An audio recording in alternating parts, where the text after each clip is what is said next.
جیسے ہی حضرت عمر پر حملہ کیا گیا، حضرت عمر زمین پر گر گئے اور ان پر حملہ کرنے والا فیروز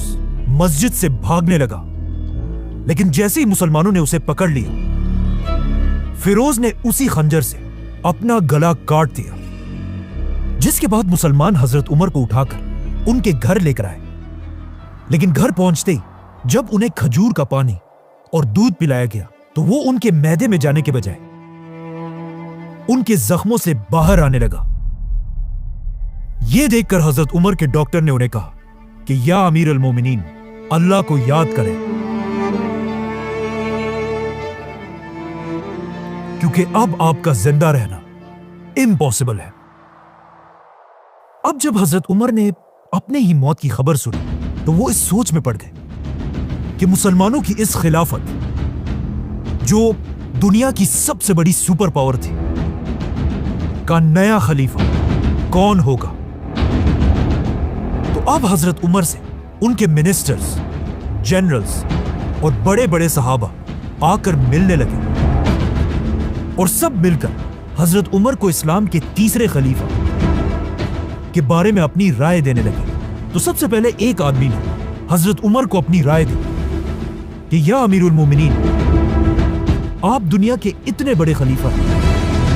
اور دنیا کا رواج یہ ہے کہ ہر بڑے بادشاہ کے بعد اسی کا بیٹا بادشاہ بنتا ہے، تو اب آپ بھی اپنے بعد اپنے بیٹے عبداللہ بن عمر کو مسلمانوں کا نیا خلیفہ بنائیں۔ یہ سن کر حضرت عمر نے اسے دیکھا اور کہا، اللہ تمہیں تباہ کرے، افسوس ہے تمہاری اس سوچ پر۔ میں نے اپنی پوری زندگی میں کبھی بھی یہ نہیں چاہا کہ مسلمانوں کی خلافت میرے خاندان کو ملے، کیونکہ حضرت عمر یہ نہیں چاہتے تھے کہ مسلمانوں کی خلافت بھی رومن اور پرشین امپائر کے بادشاہوں کی طرح صرف ایک خاندان کے کنٹرول میں رہے۔ اب جب حضرت عمر نے سب کے سامنے اپنے بیٹے کو خلافت سے دور کر دیا تھا تو مدینہ کے سارے لوگ حیران تھے کہ آخر حضرت عمر کس کو خلیفہ نومینیٹ کریں گے۔ فائنلی حضرت عمر نے اپنے بیٹے کو پاس بلایا اور اسے کہا، لکھو، میں اپنے بعد صرف 6 لوگوں کو مسلمانوں کا خلیفہ بننے کے قابل سمجھتا ہوں۔ یہ 6 صحابہ کوئی عام لوگ نہیں تھے، بلکہ ان سب کا تعلق ان 10 لوگوں سے تھا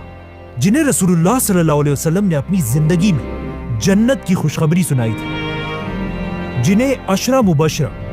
10 بلیس صحابہ کہا جاتا ہے۔ لیکن اب مسئلہ یہ تھا کہ ان 10 صحابہ میں ایک تو حضرت عمر خود تھے اور 2 صحابہ ان سے پہلے ہی فوت ہو چکے تھے، اور 7 صحابہ ایسے تھے جو اب بھی زندہ تھے۔ تو حضرت عمر نے ان 7 صحابہ میں سے 6 کو خلافت کے لیے نومینیٹ کیا اور صرف ایک کو باہر رکھا، کیونکہ اس صحابی کا نام سعید بن زید تھا اور یہ حضرت عمر کے کزن اور انہی کے قبیلے سے تھا۔ مطلب حضرت عمر اگین یہ نہیں چاہتے تھے کہ خلافت کسی ایک خاندان کے کنٹرول میں آئے، چاہے وہ خاندان ان کا اپنا ہی کیوں نہ ہو۔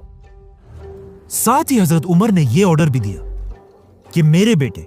عبداللہ بن عمر کو بھی خلافت کے اس فیصلے میں شامل کیا جائے، لیکن اسے مسلمانوں کا خلیفہ بننے کی اجازت نہیں۔ حضرت عمر نے وفات سے پہلے مسلمانوں کو کلیئر آرڈرز دیے تھے کہ مجھے دفنانے کے فوراً بعد ان 6 صحابہ کو مدینہ کے ایک گھر میں بند کر دیا جائے تاکہ یہ خلیفہ کا فیصلہ کر سکے، جس کے بعد ان کے پاس صرف 3 دن کا ٹائم ہوگا کہ یہ لوگ آپس میں ڈیسائیڈ کر کے کسی ایک کو مسلمانوں کا تیسرا خلیفہ بنائے، اور ساتھ ہی 50 لوگوں کو تلواروں کے ساتھ اس گھر کے باہر ان کی حفاظت کے لیے کھڑا کیا جائے۔ ایسا حضرت عمر نے اس لیے بھی کیا کہ ان 6 لوگوں میں سے کوئی بھی خلیفہ کے اس الیکشن کے دوران اپنے قبیلے کے لوگوں سے نہ مل سکے، تاکہ وہ ان کے ذہنوں میں ادھر ادھر کی باتیں نہ ڈالیں اور یہ خود اپنی مرضی سے فیصلہ کریں۔ اور پھر حضرت عمر نے اپنا آخری حکم دیا کہ جب یہ 6 صحابہ کسی ایک کو خلیفہ بنا دیں، اس کے بعد ہر آدمی کو یہ فیصلہ ماننا ہوگا، اور جو نہ مانے اس کا سر کاٹ دیا جائے۔ اس طرح حضرت عمر نے مسلمانوں کی تاریخ کے پہلے الیکشنز کا سسٹم بنایا، اور صرف مسلمانوں کے نہیں بلکہ یہ دنیا کے سب سے پہلے الیکشنز میں سے ایک تھا۔ تو اب یہ سب کرنے کے بعد حضرت عمر نے آنے والے نئے خلیفہ کو اپنی آخری ایڈوائس دی۔ اے مسلمانوں کے نئے خلیفہ، ہمیشہ اللہ سے ڈرتے رہنا، مہاجرین اور انصار کا خاص خیال رکھنا، تمہاری خلافت میں رہنے والے نان مسلمز کی ایسی حفاظت کرنا جیسے تم اپنے مسلمان بھائیوں کی کرتے ہو، اور یاد رکھنا کبھی بھی اپنے خاندان کے لوگوں کو مسلمانوں کی گردنوں پر سوار مت کرنا۔ ناؤ جیسے ہی حضرت عمر کو دفنایا گیا، یہ 6 صحابہ مدینہ کے ایک گھر میں جمع ہوئے اور حضرت عمر کے آرڈرز کے مطابق اسلام کے تیسرے خلیفہ کا فیصلہ کرنے لگے۔ اب اگر ان 6 صحابہ کی لائفز کو غور سے دیکھا جائے تو ان میں سے 3 صحابہ ایسے تھے جو حضرت عمر کے دور میں فوجی جنرلز تھے، اور باقی 3 ایسے تھے جو سیویلینز تھے۔ تو جیسے ہی ووٹنگ شروع ہوئی، ان 3 فوجی صحابہ نے اپنے آپ کو خلافت کی ریس سے باہر کر دیا اور اپنا ووٹ باقی 3 سیویلین صحابہ کو دیا، جس میں سب سے پہلے زبیر رضی اللہ تعالیٰ عنہ نے اپنا ووٹ حضرت علی رضی اللہ تعالیٰ عنہ کو دیا، حضرت طلحہ نے اپنا ووٹ عثمان رضی اللہ تعالیٰ عنہ کو دیا، اور سعد بن ابی وقاص رضی اللہ تعالیٰ عنہ نے اپنا ووٹ عبد الرحمن بن عوف کو دیا۔ تو اب خلافت کے لیے صرف 3 نام باقی رہے، عبد الرحمن، عثمان اور علی رضی اللہ تعالیٰ عنہ۔ یہ دیکھ کر عبد الرحمن بن عوف نے کہا کہ دیکھو، میں بھی مسلمانوں کی اس ایمپائر کا خلیفہ نہیں بننا چاہتا، جس کے بعد آف کورس خلافت کے لیے صرف 2 نام باقی رہے، عثمان اور علی۔ اس وقت عثمان رضی اللہ تعالیٰ عنہ کی ایج آلموسٹ 70 سال تھی، جس کے مقابلے میں حضرت علی کی ایج صرف اور صرف 45 ایئرز تھی۔ مطلب حضرت عثمان حضرت علی سے تقریباً 25 سال بڑے تھے، اور ان دونوں میں مسلمانوں کا خلیفہ کون ہوگا، یہ فیصلہ حضرت عبد الرحمن بن عوف نے کرنا تھا، کیونکہ انہوں نے ابھی تک اپنا ووٹ کسی کو نہیں دیا تھا۔ اب جب مسلمانوں کا نیا خلیفہ چوز کرنے کی ساری طاقت عبد الرحمن بن عوف کے ہاتھ میں تھی، جو ایک بہت بڑی ذمہ داری تھی، تو اب اس کا فیصلہ کرنے سے پہلے عبد الرحمن بن عوف رضی اللہ تعالیٰ عنہ مدینہ کے بڑے بڑے صحابہ کے پاس گئے اور ان سے ان کی رائے پوچھی، جس کے بعد وہ مسلمانوں کی فوج کے کمانڈرز کے پاس گئے، ان کی بھی رائے لی، اور خلیفہ کے اس ڈیسیژن میں عبد الرحمن بن عوف نے مدینہ کے عورتوں سے بھی مشورہ کیا۔ اسی طرح عبد الرحمن بن عوف مدینہ کے یوتھ